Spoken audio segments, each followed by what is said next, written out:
welcome to IELTS. So today I have few synonyms that will help you in all the aspects of your IELTS preparation.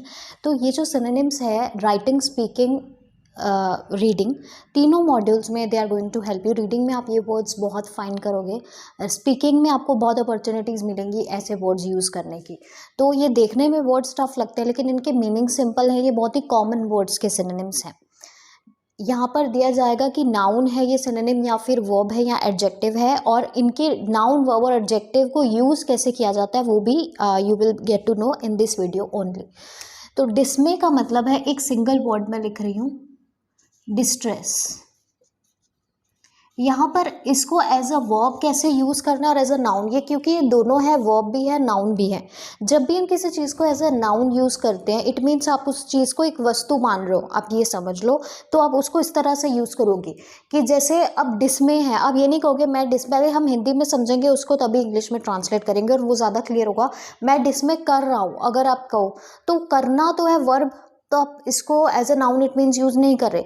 लेकिन अगर आप कह रहे हो मैं डिस्मे से भरा हुआ हूँ, आई एम फिल्ड विद डिस्मे, मैं डिस्मे से भरा हुआ हूँ, इट मीन्स आपने कहा कि मैं किसी चीज़ से भरा हुआ हूँ, कोई चीज़ है जिससे मैं भरा हुआ हूँ. तो यहाँ पर आप एज अ नाउन इसे यूज़ करो तो कितना सिंपल वे है, बिल्कुल देसी तरीका है, बिल्कुल नाउन और वर्ब दोनों को इतने ज़्यादा जो है क्लियर वे में आपको कोई नहीं समझा सकता.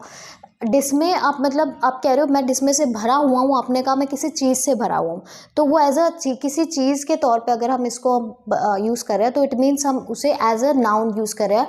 तो आई एम फिल्ड विद डिस्मे मीन्स मैं डिस्ट्रेस से भरा हुआ हूँ. आई एम फिल्ड विद डिस्मे. और अगर आप यूज़ कर रहे हो इसको एज अ वर्ब, तो आप वर्ब के तौर पे यूज़ जब भी करोगे किसी चीज़ को एक्टिव वॉइस में, तो हम क्या करते हैं, सब्जेक्ट के साथ सीधा उस चीज़ को लिखेंगे. अगर मैं एज अ वर्ब यूज़ कर रही हूँ तो आई डिस्मे, इट मीन्स मैं ये चीज़ करती हूँ, मैं डिस्मे करती हूँ. I dismay at the thought of failing, मैं फेल होने की सोच से ही डरती हूँ. I dismay at the thought of. अब यहाँ पर बेशक दिखने में कोई एक्शन नहीं है, मैं कुछ कर नहीं रही हूँ, लेकिन मेंटली तो यहाँ पे कोई एक्शन है. मेंटली तो मैं कुछ कर रही हूँ, मेंटली मैं स्ट्रेस ले रही हूँ, इट मीन्स मैं ही कर रही हूँ, करने वाला और उसकी वर्ब साथ में आ जाए, सब्जेक्ट और वर्ब साथ में आ गया. तो ये क्या है, ये एक एक्टिव वॉइस का सेंटेंस है. आई डिस्मे, इसका पैसिव वॉइस नहीं बन सकता कि मेरे द्वारा डिस्मे किया जाता है. बहुत सारे सेंटेंसेस होते हैं जिनका पैसिव नहीं बन सकता. तो आई डिस्मे, बस आपको अभी फ़र्क समझना है नाउन और वर्ब में, क्योंकि हम वर्ड सीख तो लेते हैं लेकिन उसका यूज़ नहीं पता चलता. तो अगेन लेक्सिकल रिसोर्स में अगर आपको बैंड्स चाहिए तो आपको वर्ड सिर्फ सीखना नहीं है, उसका एज अ नाउन यूज़ कैसे होता है, एज अ वर्ब यूज़ कैसे होता है, अगर ये नहीं पता चलेगा तो अगेन उस वर्ड को सीखने का फ़ायदा नहीं है. वो उल्टा आपके बैंड्स डिडक्ट होंगे अगर आप उस वर्ड को गलत वे में यूज़ कर रहे हो. तो ये चीज़ समझ आ गई. आई एम फिल्ड विद डिस्मे मीन्स यहाँ पर मैं कह रही हूँ मैं किसी चीज़ से भरी हुई हूँ, तो मैंने वो चीज़ के तौर पे इसको यूज़ किया, तो ये नाउन है. लेकिन अगर मैं कह रही हूँ मैं ये चीज़ करती हूँ, सीधा करने वाला साथ है, आई डिस्मे, बीच में कुछ नहीं है, तो ये वर्ब है. और ये मीनिंग, ये जो डिफरेंस है, ये एज अ नाउन और एज अ वर्ब का जो डिफरेंस है ये जानना इंपॉर्टेंट इसलिए तब, क्योंकि अगर आपको ये पता होगा तभी तो आप टेंस चेंज कर पाओगे.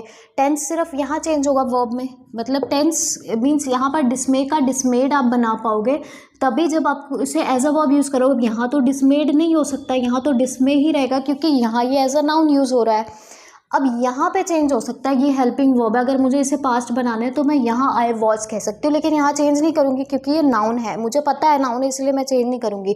जिसे नहीं पता वो यहाँ पर भी हो सकता है डिस्मेड लगा दे, यहाँ मैं चेंज करूँगी क्योंकि यहाँ मैं देख रही हूँ जो इसकी प्लेसमेंट है बिल्कुल सब्जेक्ट के साथ है, सब्जेक्ट मीन्स करने वाले के साथ है, तो इट मीन्स मैं इसे चेंज कर सकती हूँ, डिस्मेड इसका बना सकती हूँ. इसके बीच में विल लगा के आई विल डिस्मे भी कह सकती हूँ, इट मीन्स मैं इसका टेंस चेंज कर सकती हूँ. ये एक वर्ब है.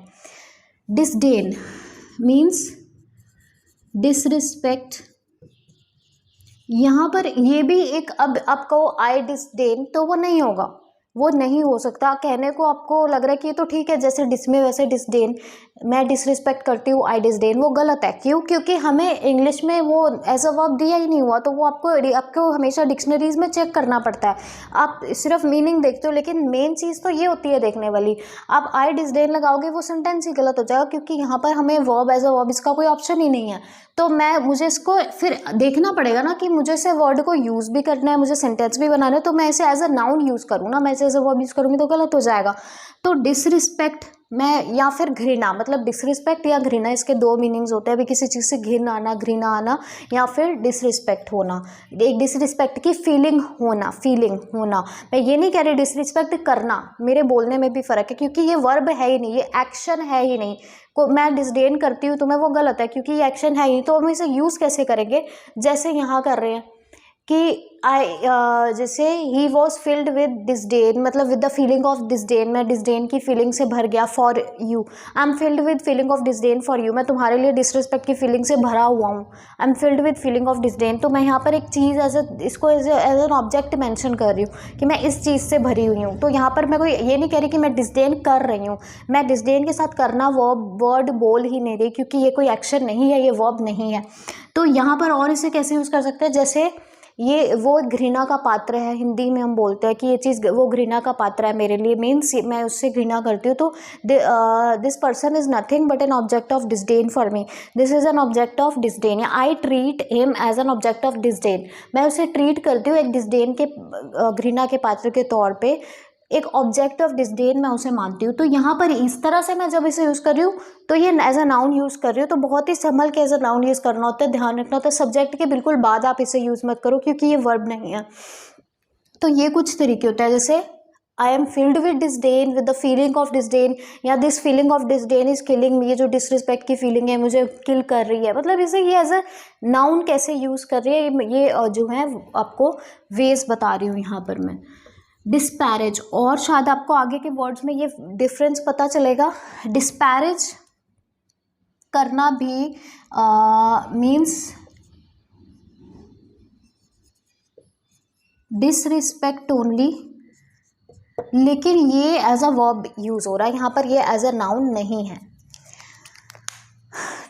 आई डिस्पैरेज हिम आप कह सकते हो। अब यहाँ पर आई एम फिल्ड विद डिस्पैरेज नहीं कह सकते, क्योंकि यहाँ पर मैं इसके एज अ किसी वस्तु के तौर पे नहीं, किसी क्रिया के तौर पे यूज़ करी हूँ कि मैं डिस्पैरेज करती हूँ। आई डिस्पैरेज हिम, मैं उसकी डिसरिस्पेक्ट करती हूँ, या दे डिस्पैरेज, या चिल्ड्रन डिस्पैरेज करते हैं, children disparage their parents, children parents की डिस्पैरेज, पेरेंट्स को डिस्पैरेज करते हैं। तो चिल्ड्रन डिसरिस्पेक्ट पेरेंट्स की जगह डिस्पैरेज आ जाएगा। और यहाँ पर कैसे पता चला मुझे? क्योंकि मैंने देखा कि एज अ रूल ये नाउन है ही नहीं, ये वर्ब ही है, तो मैं इसे सब्जेक्ट के डायरेक्ट लगाऊंगी साथ में। Children disparage their parents, disparage करते हैं, और क्योंकि ये वर्ब है इसका टेंस भी चेंज हो सकता है, मीन्स इसमें हम डिस्पैरेज्ड भी कह सकते हैं। डिस्पैरेज को डिस्पैरेज्ड कहेंगे तो वो पास्ट में चला जाएगा। इसेंट्रिक मीन्स स्ट्रेंज, कुछ अजीब लगे तो उसको हम स्ट्रेंज कहते हैं, लेकिन यहाँ पर ये क्या है? एडजेक्टिव है। यहाँ पर मीन्स आप, एडजेक्टिव क्या होता है? ये विशेषता बताता है, जैसे हिंदी में हम विशेषण कहते हैं। इसेंट्रिक मीन्स स्ट्रेंज, स्ट्रेंज मतलब अजीब, तो ऑब्वियसली मैं किसी की विशेषता बता रही हूँ कि ये चीज़ अजीब है। ज़रूरी नहीं है विशेषता अच्छी हो, बुरे भी होते हैं एडजेक्टिव्स, तो ऐसा ही होता है। लाइक क्वालिटी चाहे गुड हो चाहे बैड हो, ये जब क्वालिटी है तो ये एडजेक्टिव कहलाएगी। एंड इसेंट्रिक मीन्स स्ट्रेंज, तो he has certain eccentric habits due to which I do not like him, उसके कुछ हैबिट्स अजीब है जिसकी वजह से मैं उसे पसंद नहीं करती। he has certain eccentric habits due to which I do not like him। eccentric habits, अब आप देखोगे eccentric के बाद मैंने जो लगाया है वो क्या है? हैबिट्स। उसकी क्या मैं पसंद नहीं करती? उसकी हैबिट्स। तो वस्तु के तौर पे यहाँ हैबिट और उस वस्तु की क्वालिटी, यहाँ पर इसेंट्रिक ये जो है विशेषण वो उसके पहले लगा हुआ है। तो आप देखोगे प्लेसमेंट एडजेक्टिव प्लस नाउन की प्लेसमेंट, यहाँ पे नाउन से पहले हमने उसकी क्वालिटी बताई हुई है, क्वालिटी बताई फिर नाउन का यूज़ किया कि उसकी कुछ इसेंट्रिक यानी अजीब क्या है? आदतें। मेन वर्ड मेरा हैबिट है, लेकिन उसकी क्वालिटी मैंने उसके पहले रखी हुई है। तो ये प्लेसमेंट्स आपको क्लियर होनी चाहिए। इलोक्वेंट अगेन जो है, इलोक्वेंट भी एडजेक्टिव है, यहाँ पर भी मैं विशेषता बता रही हूँ।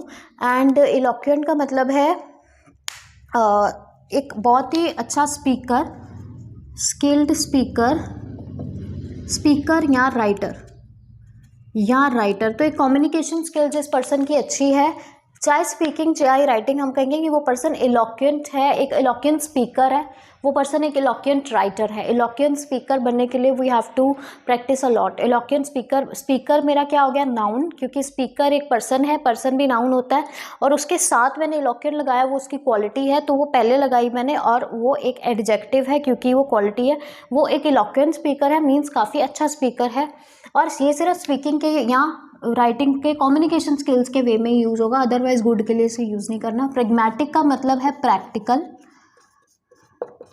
एंड प्रेग्मेटिक ये क्या है, ये भी एक एडजेक्टिव है। क्यों, आप सोच के देखा करो कि क्या ये कोई क्वालिटी बता रहा है। ऑब्वियसली प्रैक्टिकल होना एक क्वालिटी है, तो government should adopt a pragmatic approach. हम ये कहेंगे कि गवर्नमेंट को, जैसे हम सजेशंस देते हैं टास्क 2 में, हम कहते हैं गवर्नमेंट को प्रेग्मेटिक अप्रोच अपनानी चाहिए। प्रेग्मेटिक अप्रोच क्या है मेरा, नाउन, यानी कि प्रेग्मेटिक उससे पहले लग रहा है तो वो उसकी क्वालिटी है। कैसी अप्रोच अपनानी चाहिए, यानी कि जो कैसा बता रहा होता है, कैसी अप्रोच, तो कैसा बता रहा है प्रेग्मेटिक।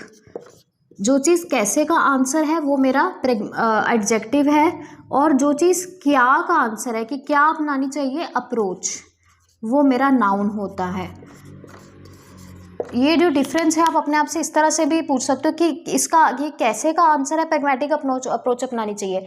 तो कैसी अप्रोच, कैसे का आंसर प्रेग्मेटिक है, इट मीन्स प्रेग्मेटिक मेरा एडजेक्टिव है, और अप्रोच मतलब क्या अपनानी चाहिए, तो क्या का आंसर अप्रोच है, इसलिए क्या का आंसर हमेशा नाउन होता है, कैसे का आंसर हमेशा एडजेक्टिव होता है। ऑर्नेट मीन्स डेकोरेटेड, और ये देखने में वर्ब लगती है, ये वर्ब है नहीं, ये भी सिर्फ एडजेक्टिव है कि कोई चीज़ बहुत ऑर्नेट है। ऑर्नेटेड नहीं लगा देना, बिकॉज हमें अलाउड नहीं किया गया। ये क्यों, क्योंकि ये वर्ब है ही नहीं, हमारे पास सिर्फ ये एडजेक्टिव है, तो इसको चेंज नहीं करते। नाउन को भी वर्ब की फॉर्म चेंज नहीं कर सकते क्योंकि ये वर्ब नहीं है। तो ऑर्नेट मीन्स डेकोरेटेड, कि कोई चीज़ डेकोरेटेड है। The hall was fully ornate कहेंगे, ऑर्नेटेड नहीं कहेंगे। At the birthday party the hall was fully ornate था, हॉल वॉज ऑर्नेट। अब एडजेक्टिव की प्लेसमेंट एक नई तरीके से आपको पता चल रही है यहाँ पर, हॉल वॉज ऑर्नेट। यहाँ पहले मैं हमेशा नाउन से पहले लगा रही थी, लेकिन यहाँ नाउन पहले आ गया, तो इस तरह से भी एडजेक्टिव की प्लेसमेंट हो सकती है कि नाउन यहाँ पे हॉल कैसा था, ऑर्नेट था, सिंपल। गैल्वनाइजिंग भी एक नाउन है, एडजेक्टिव है। गैल्वनाइजिंग है कुछ बहुत ही स्टनिंग, अट्रैक्टिव। तो ये सारे वर्ड्स, अमेजिंग, ये सारे वर्ड्स हम बहुत टास्क 2 में, तो स्पीकिंग में यूज़ करने पड़ते हैं, तो उसके लिए you can simply replace these words with galvanising. Berate करना मीन्स स्कोल्ड करना, डांटना किसी को, स्कोल्ड करना गुस्से में, एंग्रीली। अब यहाँ पर मैंने क्या वर्ड्स यूज़ किए, मैंने करना बोला, स्कोल्ड करना, इट मीन्स ये मैं एज अ वर्ब यूज़ कर रही हूँ, और एज अ वर्ब मैंने स्टार्टिंग में आपको बता दिया था कहाँ यूज़ होता है, बिल्कुल सब्जेक्ट के साथ, यानी करने वाले के साथ। तो he berated, the teacher berated the students, teacher ने स्टूडेंट्स को बिरेट किया, टीचर ने डांटा। टीचर बिरेटेड द स्टूडेंट्स, करने वाला, फिर उसका वर्ब यानी एक्शन, और उसके बाद आ गया ऑब्जेक्ट। पैसिव में इसकी प्लेसमेंट जो है वर्ब की, जब एक बार पता चल जाए वर्ब की एक्टिव में प्लेसमेंट क्या होती है, सेकंड स्टेप होता है पैसिव की प्लेसमेंट सीखना। तो अगर इस वीडियो में नहीं भी पैसिव की प्लेसमेंट समझ आती कोई बात नहीं, इसीलिए मैंने सिर्फ एक्टिव की प्लेसमेंट्स को टच किया है कि सब्जेक्ट प्लस वर्ब कहाँ आती है, सब्जेक्ट के बाद। टीचर ने बिरेट किया स्टूडेंट्स को, अदरवाइज अगर इसको पैसिव में बनाना हो तो स्टूडेंट यानी ऑब्जेक्ट पहले चला जाता है, फिर हेल्पिंग वर्ब आती है, स्टूडेंट्स वर तब आता है जब पास्ट की बात हो, इज एम आर तब आता है जब प्रेजेंट की। तो students were berated by the teacher, करने वाला लास्ट में चला जाता है। लेकिन इस केस में भी जो बिरेट है ये हमारा एज अ वर्ब ही यूज़ हो रहा है, और अगर मैं प्रेजेंट टेंस यूज़ करी तो students are berated by teacher, students berate किए जाते हैं। एडवेंट मतलब अराइवल, और ये नाउन है मीन्स, और इसको यूज़ कहाँ करना है ये सबसे इंपॉर्टेंट है टास्क 2 में। आगमन, इसका मतलब है आगमन, आना। तो इसको हम क्या कहते हैं, कैसे यूज़ करते हैं, on the advent of technology या with the advent of technology, technology के आने पर या टेक्नोलॉजी के आने के साथ साथ many changes took place, many changes have taken place in our life, बहुत सारे चेंजेस हुए हैं हमारी लाइफ में टेक्नोलॉजी के आने से। On the advent of technology, इस तरह से हम स्टार्ट करते हैं सेंटेंस में टास्क 2 को, टेक्नोलॉजी के आने से। तो if you like this video, if you found the way of teaching helpful, please subscribe the channel, because only if you subscribe the channel then only you will be able to watch the videos. अगर आप subscribe नहीं करोगे तो आपको search results में इतनी आसानी से वीडियोज़ नहीं मिलेंगी ये वाली।